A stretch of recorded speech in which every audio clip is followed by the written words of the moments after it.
اعوذ باللہ من الشیطان الرجیم، بسم اللہ الرحمن الرحیم۔ آج میں آپ سے ایک ایسی نعمت کا ذکر کروں گا، اللہ کی ایک ایسی نعمت کا جس کا صحیح بخاری کی حدیث کے مطابق نبی اکرم صلی اللہ علیہ وسلم نے فرمایا کہ وہ اللہ کی سب سے بڑی نعمت ہے۔ اور آپ صلی اللہ علیہ وسلم کی حدیث کا مفہوم ہے کہ اللہ نے کسی کو کوئی نعمت اتنی بڑی عطا نہیں کی کہ جس کو صبر عطا کیا ہو۔ اب سوال پیدا ہوتا ہے کہ صبر ہے کیا اور صبر کتنا کرنا چاہیے؟ تو اللہ کی رضا میں راضی رہنے کا نام مشقت کی حالت میں، تکلیف کی حالت میں، کہ یہ تکلیف اللہ کی طرف سے ہے، اور جیسا کہ قرآن میں کہا گیا ہے کہ جب ان پر کوئی تکلیف آتی ہے تو وہ کہتے ہیں انا للہ و انا الیہ راجعون، کہ ہم اللہ ہی کے ہیں اور اسی کی طرف لوٹ کر جانا ہے۔ تو یہ صبر ہے۔ اور صبر کتنا کرنا چاہیے؟ آپ کو میں دو ایگزامپلز دوں گا، آپ کے رونگٹے کھڑے ہو جائیں گے۔ ایک تو حدیث اور ایک قرآن کی آیت، کہ نبی اکرم صلی اللہ علیہ وسلم نے حضرت معاذ رضی اللہ عنہ کو نصیحت فرمائی۔ آپ ان سے محبت کرتے تھے تو آپ صلی اللہ علیہ وسلم نے ان کو نصیحت فرمائی کہ اے معاذ، خواہ تمہیں جلا دیا جائے یا تمہیں قتل کر دیا جائے تو شرک نہ کرنا اور نماز نہ چھوڑنا۔ اللہ اکبر! آپ اندازہ لگائیں، اگر آپ کو جلا بھی دیا جائے، قتل بھی کر دیا جائے، تو نماز اور توحید سے پیچھے نہیں ہٹنا، یعنی اس قدر صبر کرنا۔ اور اللہ کیا تلقین فرماتا ہے، ایک لیول ایکسٹریم کا جو ہے صبر کا، جو اللہ ہم سے ایکسپیکٹ کرتا ہے اس کا بندہ ہونے کے ناطے، اس کی نعمتوں کا تقاضا کرنے کے ناطے اللہ ہم سے کیا ایکسپیکٹ کرتا ہے کہ کتنا صبر کرنا ہے۔ تو جب حضرت یونس علیہ السلام کو اللہ نے مچھلی کے پیٹ میں ڈالا تو انہوں نے اللہ سے دعا کی۔ آپ اپنے اوپر یہ تکلیف ذرا محسوس کریں کہ آپ کسی جانور کے منہ میں ہیں، اس کے پیٹ میں ہیں، اس وقت بھی اللہ صبر کی تلقین فرماتا ہے۔ اللہ کیا فرماتا ہے قرآن میں کہ اللہ کے حکم کا صبر سے انتظار کر اور اس مچھلی والے کی طرح نہ ہو جانا، اس مچھلی والے کی طرح نہ ہو جانا، حالانکہ اس نے حالت غم میں اللہ سے دعا کی۔ امیجن کریں کہ مچھلی کے پیٹ میں بھی صبر کی تلقین ہے، اور صبر کرنے سے ملے گا آپ کو کیا؟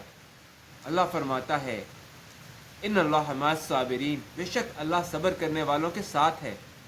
اور اللہ صبر کرنے والوں کے بارے میں فرماتا ہے وبشر الصابرین، کہ بشارت سنا دیجئے ان صبر کرنے والوں کو۔ اور اللہ انہی صبر کرنے والوں کے بارے میں فرماتا ہے ان اللہ یحب الصابرین، بے شک اللہ صبر کرنے والوں سے محبت کرتا ہے۔ تو اگر آپ کو اللہ کا ساتھ چاہیے، اللہ کی محبت چاہیے، تو آپ صبر کریں۔ اور صبر کا قرآن میں مزید ذکر کرتے ہوئے اللہ تعالیٰ فرماتا ہے، قرآن میں اس کا مفہوم ہے کہ اگر بدلہ تم نے لڑائی میں لینا ہے تو اتنا ہی لو، لیکن اگر تم معاف کر دو، اس کا مفہوم ہے اگر تم معاف کر دو تو یہ نہایت ہمت کا کام ہے۔ یعنی معافی کو اللہ نے پسند کیا ہے، صبر کو اللہ نے پسند کیا ہے۔ اور حدیث کا اگر ہم تذکرہ کریں تو آپ صلی اللہ علیہ وسلم نے مومن کے بارے میں فرمایا کہ مومن کے لیے تو بھلائی ہی بھلائی ہے، جب اس کو تکلیف آتی ہے تو اس پر صبر کرتا ہے، اور جب اس کو اللہ کی نعمت دی جاتی ہے تو اس پر شکر ادا کرتا ہے، تو اس کے لیے تو بھلائی ہی بھلائی کا معاملہ ہے۔ اور آپ صلی اللہ علیہ وسلم کی حدیث کو اگر ہم مزید اس کا انالیسس کریں تو آپ صلی اللہ علیہ وسلم نے فرمایا کہ صبر جو ہے وہ صدمے کے شروع میں ہے۔ ایک واقعہ میں آپ سے بیان کرتا ہوں چھوٹا سا، کہ ایک عورت جو ہے وہ قبر پر رو رہی تھی، تو آپ صلی اللہ علیہ وسلم کا وہاں سے گزر ہوا تو آپ صلی اللہ علیہ وسلم نے اس کو تلقین فرمائی کہ اللہ سے ڈر اور صبر کر۔ تو اس نے آپ صلی اللہ علیہ وسلم کو نہیں پہچانا اور اس نے کہا کہ آپ کیا جانے میری تکلیف کے بارے میں، آپ جائیں۔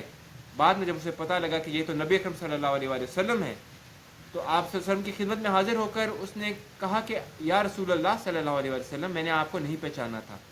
تو آپ صلی اللہ علیہ وسلم نے کیا فرمایا کہ صبر تو صدمے کے شروع میں ہی ہوتا ہے۔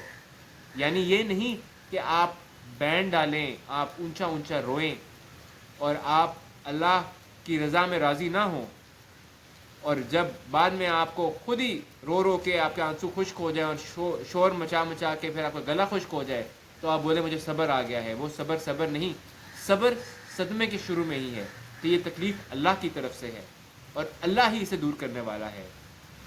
تو صبر کون کون سا ہوتا ہے؟ ایک ہوتا ہے اطاعت میں صبر، یعنی آپ کو مشکل پیش آ رہی ہے، فار ایگزامپل صبح کی نماز ادا کرنے میں، نیند سے بیدار ہونے میں، اس وقت آپ صبر کر کے اٹھیں اللہ کی رضا کے لیے۔ ٹھنڈا پانی ہے اس سے وضو کریں اللہ کی رضا کے لیے۔ روزہ رکھا ہے اس میں آپ پیاس بھوک برداشت کریں اللہ کی رضا کے لیے۔ اور حج کر رہے ہیں تو اس کی مشقتیں اور وہ ساری چیزیں، مال آپ اللہ کی رضا میں کی خاطر دے رہے ہیں، آپ کا دل، ظاہری بات ہے مال کی محبت آپ کے دل میں ہے، آپ نے مشکل سے کمایا ہے، اس پر صبر کر کے اللہ کی رضا کے لیے آپ دیں، یہ ہے اطاعت میں صبر۔ اس کے بعد ہے ایذا پر صبر، کہ اگر آپ کو کوئی تکلیف دیتا ہے تو آپ اس پر صبر کریں۔ اگر آپ کو کوئی برا بولتا ہے آپ اللہ کی رضا کے لیے اسے معاف کر دیں۔ اس کے بعد ہے بلا پر صبر، کوئی اللہ کی طرف سے آپ پر تکلیف آ جاتی ہے، جیسا کہ ایک حدیث ہے کہ اگر ایک علاقے میں طاعون تک کا ذکر کیا گیا ہے، حدیث کا مفہوم ہے کہ یہ عذاب ہوا کرتا تھا پچھلی قوموں پر، لیکن تمہارے لیے اللہ نے اس کو بھی رحمت بنا دیا ہے کہ اگر تمہارے کسی علاقے میں طاعون آ جائے اور تم وہاں پر رہ کر صبر سے اللہ کے فیصلے کا انتظار کرو کہ یہ تکلیف اللہ ہی کی طرف سے ہے اور وہی اسے دور کر سکتا ہے، اور اگر تم اس میں شہید ہو جاؤ تو اللہ تمہارے گناہوں کو مٹا دے گا۔ اور صبر کی اللہ نے اس قدر تلقین فرمائی ہے شہید کے لیے بھی۔ آپ صلی اللہ علیہ وسلم کی ارشاد کا مفہوم ہے کہ اگر تم شہید اللہ کی راہ میں ہوتے ہو بشرطے کہ تم صبر کرنے والے ہو، یعنی شہید کے لیے بھی بشرطے کہ تم صبر کرنے والے ہو اور اللہ کی رضا کی خاطر شہید ہو رہے ہو اور آگے بڑھنے والے ہو اور پیچھے ہٹنے والے نہیں ہو، اور تمہارے اوپر کوئی قرض نہیں ہے، تو اللہ تمہارے پچھلے گناہوں کو مٹا دے گا۔ یعنی شہادت بھی اسی حالت میں قبول ہے کہ آپ صبر کرنے والے ہیں، اللہ کی رضا کی خاطر آپ شہید ہونے والے ہیں، اپنی ذاتی تسکین کے لیے نہیں، ذاتی انا کے لیے نہیں، ذاتی زمین کے لیے نہیں، ذاتی غرور کے لیے نہیں، ذاتی دل کی تسکین کے لیے نہیں، لوگوں کو دکھانے کے لیے نہیں، ریاکاری کے لیے نہیں، صرف اللہ کی رضا کے لیے۔ اور اللہ تعالیٰ کیا فرماتا ہے ان کے بارے میں کہ آخرت کا بدلہ اس دن کہا جائے گا کہ صبر کے بدلے آپ جنتوں میں داخل ہو، آپ اس صبر کے بدلے آپ کو آخرت میں حصہ ملے گا، اور اللہ صبر کرنے والوں کا اجر ضائع نہیں کرتا۔ اور آپ صلی اللہ علیہ وسلم نے فرمایا کہ جس عورت کے 3 بچے فوت ہو جائیں، یعنی حدیث کا مفہوم ہے کہ 3 بچے فوت ہو جائیں اس پر صبر کرے تو اس کو اللہ انشاءاللہ جنت میں جگہ دے گا۔ اور ایک عورت نے پوچھا کیا 2 بچے بھی؟ تو آپ صلی اللہ علیہ وسلم نے فرمایا کہ ہاں 2 بچے بھی۔ اور قرآن میں کیا ذکر ہے؟ صبر کرنے والوں کو اللہ فتح عطا فرماتا ہے۔ آپ نے سنی ہوگی یہ آیت کہ اگر تم میں سے صبر کرنے والے 20 لوگ ہوں گے تو اللہ ان کو 200 پر فتح دے گا، اور اگر آپ میں 100 ہوں گے صبر کرنے والے تو 1000 پر۔ پھر آگے ہی ذکر کیا گیا کہ اللہ نے ناتوانی دیکھی، تم لوگوں میں کمزوری دیکھی، تو بس تم میں سے اگر 100 ہوں گے تو 200 پر، اور 1000 ہوں گے تو 2000 پر۔ اللہ تعالیٰ اگر صبر کرنے والے ہوں گے تو اللہ ان کو فتح نصیب فرمائے گا۔ تو صبر کرنے والے بنے کہ صبر سے بڑھ کر کوئی نعمت نہیں ہے جو اللہ نے کسی کو عطا کی ہو۔ اور آپ صلی اللہ علیہ وآلہ وسلم، اچھا ایک موقع پر آپ صلی اللہ علیہ وآلہ وسلم انصار میں مال بانٹ رہے تھے، دونوں ہاتھوں سے مال بانٹ رہے تھے۔ آپ امیجن کریں کہ مال سے کس قدر محبت ہوتی ہے، انسان کو مشکل سے کماتا ہے، اور ظاہری بات ہے کہ زندگی کی ضروریات بھی اس کے اوپر منحصر ہیں۔ تو آپ صلی اللہ علیہ وسلم بانٹ رہے تھے، یہاں تک کہ آپ کے پاس مال ختم ہو گیا۔ تو آپ صلی اللہ علیہ وسلم نے فرمایا کہ میں اسے مفہوم ہے کہ میں روک کر نہیں رکھتا، جتنا میرے پاس ہوتا ہے میں دے دیتا ہوں، لیکن اگر تم سوال کرنے سے بچو گے، یعنی سوال نہیں کرو گے اور صبر کرو گے، تو اللہ بھی تمہیں صبر عطا کرے گا۔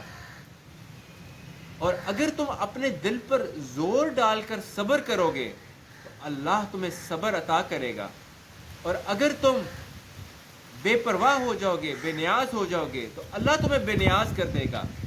یعنی اگر تم دل پر زور ڈال کر صبر کرو گے تو یہ تمہارے لیے بہتر ہے، بجائے اس کے لیے کہ تم اس مال کی ہوس کرو کہ جو تمہارے لیے بہتر نہیں۔ کم کا حساب دینا آسان ہے، زیادہ کا حساب دینا مشکل ہے۔ تو ہر وقت اللہ سے دعا کریں صبر کی، اور صبر کی دعا کیا ہے؟ اللہ قرآن میں ہی صبر کرنے کی دعا کبھی فرماتا ہے، ربنا افرغ علینا صبرا وتوفنا مسلمین، کہ اے اللہ ہم پر صبر کا فیضان فرما۔